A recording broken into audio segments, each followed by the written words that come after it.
दिल्लीमधल्या महायुतीच्या बैठकीमध्ये जागा वाटपावर कोणताही तोडगा निघालेला नाहीये।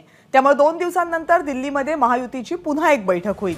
महायुतीमधल्या सूत्रांनी एबीपी माझाला ही माहिती दिली आहे। त्यामुळे 2 दिवसांनंतरच्या बैठकीमध्ये अंतिम जागा वाटप होण्याची शक्यता आता निर्माण झाली आहे। शिंदे आणि राष्ट्रवादी काँग्रेस जास्तीत जास्त जागा मिळवण्याच्या प्रयत्नात आहेत। काल झालेल्या बैठकीमध्ये तीनही पक्षांमध्ये चर्चा तर झाली, मात्र या चर्चेतून अजूनही कोणताही तोडगा निघालेला नाहीये।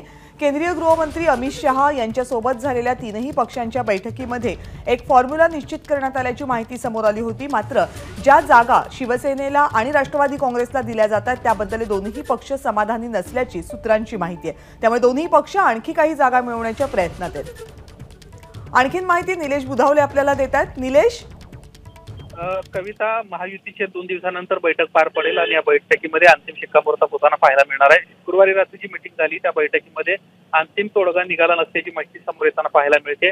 महायुतीतील विश्वसनीय सूत्रांनी ही माहिती दिली आहे। यासाठी आता 2 दिवसानंतर पुन्हा एकदा गृहमंत्री अमित शहा, केंद्रीय भाजपचे राष्ट्रीय अध्यक्ष जे.पी. नड्डा यांच्या उपस्थितीमध्ये बैठक पार पडणार आहे आणि या बैठकीमध्ये पुन्हा एकदा जागा वाटपांच्या अनुषंगाने चर्चा होईल। महाराष्ट्रामध्ये जास्तीत जास्त एकनाथ शिंदे आणि अजित पवार यांची राष्ट्रवादी, एकनाथ शिंदेची शिवसेना आपल्या पदरात जास्तीत जास्त जागा कशा पद्धतीने पडतील यासाठी प्रयत्नशील असल्याचं पाहायला मिळत आहे।